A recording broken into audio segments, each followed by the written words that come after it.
झारखंड का चुनाव इस बार काफी दिलचस्प नजर आ रहा है। एक तरफ जहां इंडिया गठबंधन सत्ता में बने रहने के लिए दांव पेच आजमा रहा है, तो वहीं एनडीए सत्ता में दोबारा काबिज होने की पूरी तैयारी में लगी हुई है। इसी बीच चुनावी संग्राम के वक्त भारत एक्सप्रेस संवाददाता मधुकर आनंद ने बात की सोरेन सरकार में मंत्री बैजनाथ राम से। उनकी ये रिपोर्ट देखिए।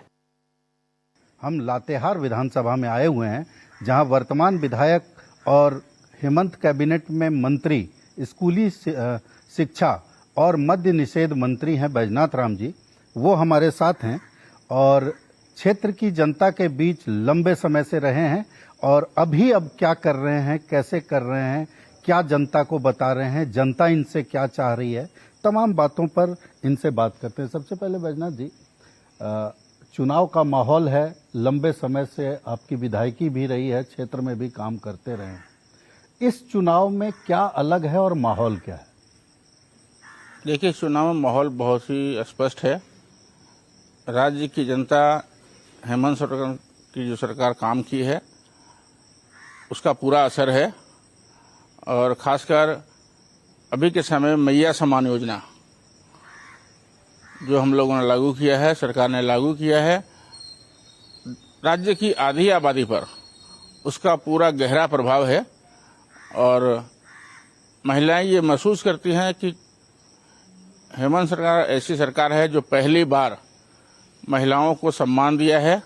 उनकी आर्थिक स्थिति मजबूत करने के लिए बहुत ठोस कदम उठाया गया है और अब महिलाएं छोटी छोटी राशि के लिए तरसेंगी नहीं, बल्कि आपात स्थिति में अपने परिवार के लोगों को वो सहयोग कर सकेंगे। बीजेपी ने 2100 रुपये गोगो दीदी ले आए, आप लोगों ने भी 2500 किया। ये जो आपसी प्रतिस्पर्धा है पैसे देने की, ये कहीं न कहीं जनता के बीच एक संदेश अलग तरह का नहीं जा रहा है? नहीं, देखिए, सबसे पहली बात तो ये है कि हम लोगों ने पहले घोषणा नहीं की, बल्कि योजना लागू करने के बाद हम लोगों ने उसको प्रसारित किया, लोगों को बताया और सीधा फॉर्म भरवाना शुरू किया। ये सरकार का निर्णय पहले हुआ, कार्रवाई हम लोग बाद में शुरू किए। ये फर्क है हेमंत सरकार के काम करने में और बीच में भाजपा ने जो कदम उठाया, मैं तो कहता हूं ये पूरी तरह से फरेब था, धोखा था, लोगों को गुमराह करने की कार्रवाई थी। हमारी योजना मैया सम्मान योजना है, तीसरी राशि उनको मिल चुकी है, उसको डिफेम करने की योजना थी और लोगों को गुमराह करना था कि हेमंत सरकार अगर 1000 रुपये दे रही है तो हम आपको 2100 रुपये देंगे। और ये बिल्कुल कॉमन सोच होनी चाहिए लोगों में। लोगों को पता है कि सरकारी योजना का लाभ के लिए फॉर्म का एक सलीका होता है जिसको उन्होंने पालन नहीं किया। लेकिन जैसा कि हम लोग हर मंच पर बोले हैं कि इसकी राशि बढ़ाएंगे, उस अपनी घोषणा को पूरा करने के लिए हम लोगों ने इस राशि को बढ़ाया है और ये नहीं कहा कि अभी दे रहे हैं, हमने कहा कि दिसंबर महीने से देंगे। बीजेपी ये आरोप लगाती है कि आप लोगों ने चुनाव से 3 महीने पहले ये कदम उठाया, जबकि वादा सरकार बनने के तुरंत बाद का था। ऐसा क्यों किया आपने? देखिए, 2 साल तो हम लोगों ने कोरोना में बिताया। उस समय योजनाओं की चिंता छोड़कर लोगों के जीवन रक्षा का सवाल था और उसको हम लोगों ने बखूबी पूरा किया। जहां कहीं भी हमारे मजदूर की उपस्थिति दिखी, चाहे जैसे भी हो, चाहे वो सड़क मार्ग से हो, रेल मार्ग से हो या हवाई मार्ग से हो, हम लोगों ने उनको वापस बुलाया और वापस बुलाकर न केवल उनका इलाज किया, बल्कि घर जाते समय उनको राशन के बोरे भी दिए। 2 सालों से बीत गया। उसके बाद भाजपा का षड्यंत्र शुरू हुआ और विधायकों को तोड़ने डराने का काम शुरू हुआ। जब उसमें भी वो सफल नहीं हुए तो हेमंत सोरेन के खिलाफ एक मुहिम उन लोगों को चलाया कि किसी तरीके से इनको फंसाना है। कई आरोप लगाए लोगों ने, भ्रष्टाचार का आरोप लगाया, जमीन घोटाले का मामला उठाया और जब कोई दाल नहीं गला इनका तो इन्होंने अपने पालतू तोतों को, एजेंसियों को लगाकर और बिना किसी ठोस प्रमाण के हेमंत सोरेन को 5 महीने तक जेल में डाल दिया। ये लगातार प्रयास कर रहे थे कि हेमंत सोरेन बाहर नहीं आए और चुनाव तक बाहर नहीं आए। ये प्रयास उनका चला, लेकिन उनकी अनुपस्थिति में हम लोगों ने एकजुटता दिखाई। छोटा सा जवाब जरूर जनता के लिए चाहेंगे कि इस बार सरकार बनने के साथ ये जो 2500 रुपए की राशि है, ये क्या अनवरत चालू रहेगी? निश्चित रूप से ये हमेशा चलने वाली योजना है। हम लोगों ने पहले भी इसकी घोषणा की है कि मैया सम्मान योजना कभी रुकेगा नहीं। आप के लिए एक समस्या तो आती होगी कि क्योंकि बीजेपी बार बार ये सवाल जनता के बीच ले जा रही है कि क्या हुआ तेरा वादा। हेमंत सरकार ने जो वायदे किए थे उन वायदों को पूरा नहीं किया, ये आरोप है आप लोगों पर। आपका क्या जवाब है? कि वो जो आरोप लगाते हैं, 2 से 2.5 साल तो कोरोना का प्रभाव रहा हमारे ऊपर। उसके बाद जैसे ही हम लोगों ने काम शुरू किया, भाजपा का षड्यंत्र शुरू हुआ और बार बार उन्होंने सरकार को डिस्टर्ब करने का प्रयास किया। लगातार कभी वो विधायकों को तोड़ने की बात करते रहे, बीच में हमारे कुछ विधायकों को उसमें फंसाया भी गया।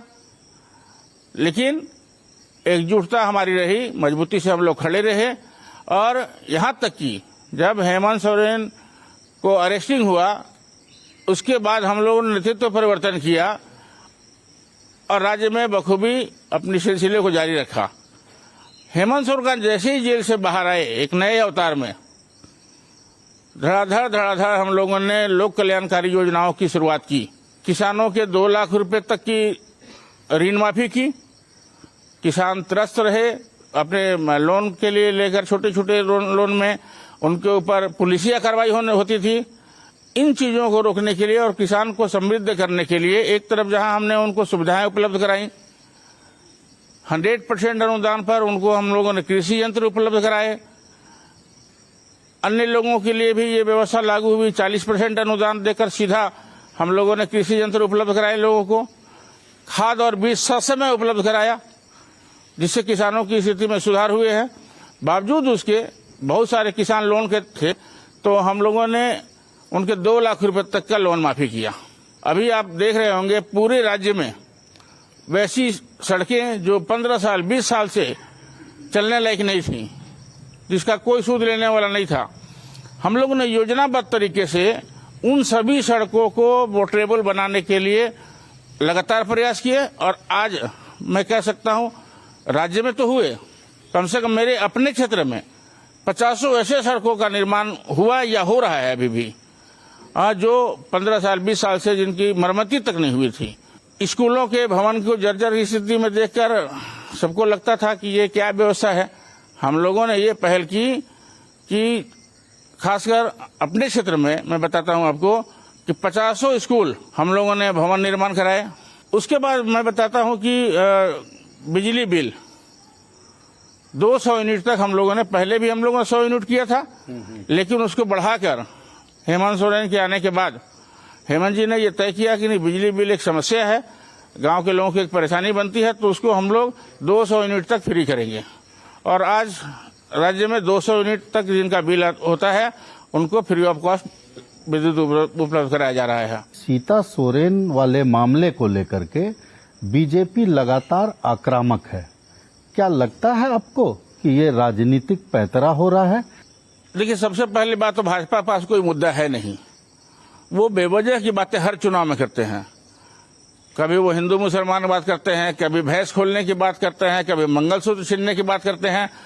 और इस बार झारखंड में उन्होंने एक नया मुद्दा उठाया। इस बात को हमने भी सुना है, जो बयान आया उसमें हमने सुना, उन्होंने नाम लेकर किसी के बारे में नहीं कहा है।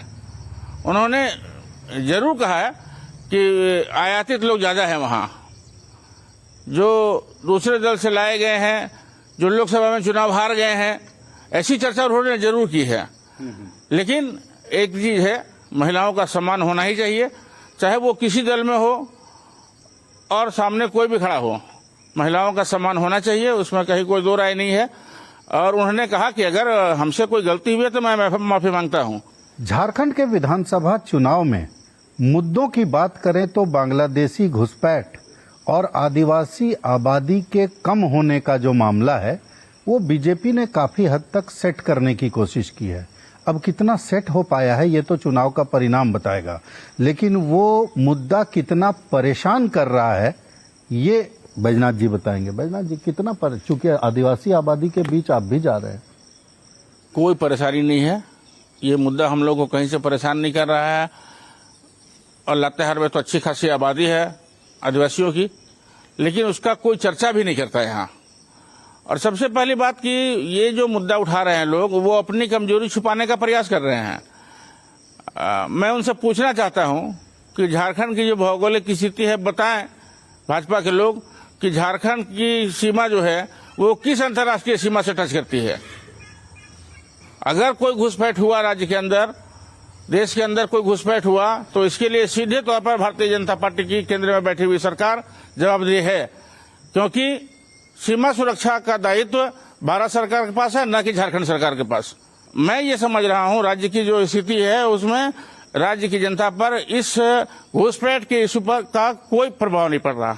एक चीज जो है, चुनाव जब लड़ता है लोग या लड़ती है पार्टियां खास करके, तो ये देखा जाता है कि उसके पास स्टार प्रचारक क्या है।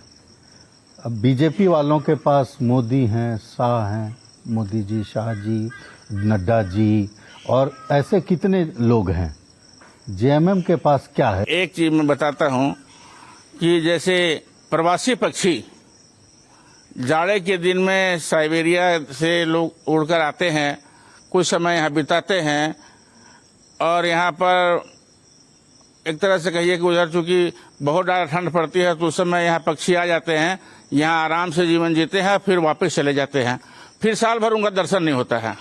यही स्थिति आज भाजपा नेताओं की है। झारखंड जैसे छोटे से राज्य में 6 मुख्यमंत्री को उतारा गया है, जो चुनाव के बाद जिनका दर्शन भी नहीं होगा, कभी दिखाई भी नहीं पड़ेंगे और झारखंड के लोग उनसे जाकर मिल भी नहीं पाएंगे। वो केवल लोगों के बीच अभी प्रचार के लिए आए हैं, प्रचार करेंगे और चले जाएंगे। आपके पास कौन है? हमारे पास हेमंत सोरेन है, हमारे पास कल्पना सोरेन है। सारे जो स्टार प्रचारक भाजपा के हैं उन लोगों के लिए कल्पना सोरेन ही काफी है, हेमंत सोरेन तो एडिशनल है। स्टार प्रचारक के रूप में हम लोग को कल्पना सोरेन मिल गई है, जो सभी आयातित नेताओं पर भारी है। जेएमएम की भी अपनी तैयारी है, जेएमएम के पास भी लोग हैं, तमाम बातें हैं, इनके अपने दावे हैं, काम को लेकर के जनता के बीच लोग जा रहे हैं।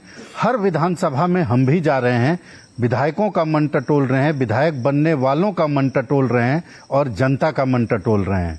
ऐसे ही फिर किसी विधायक से बात करेंगे, किसी विधायक बनने की ख्वाहिश रखने वाले से बात करेंगे और जनता के बीच फिर से जाएंगे।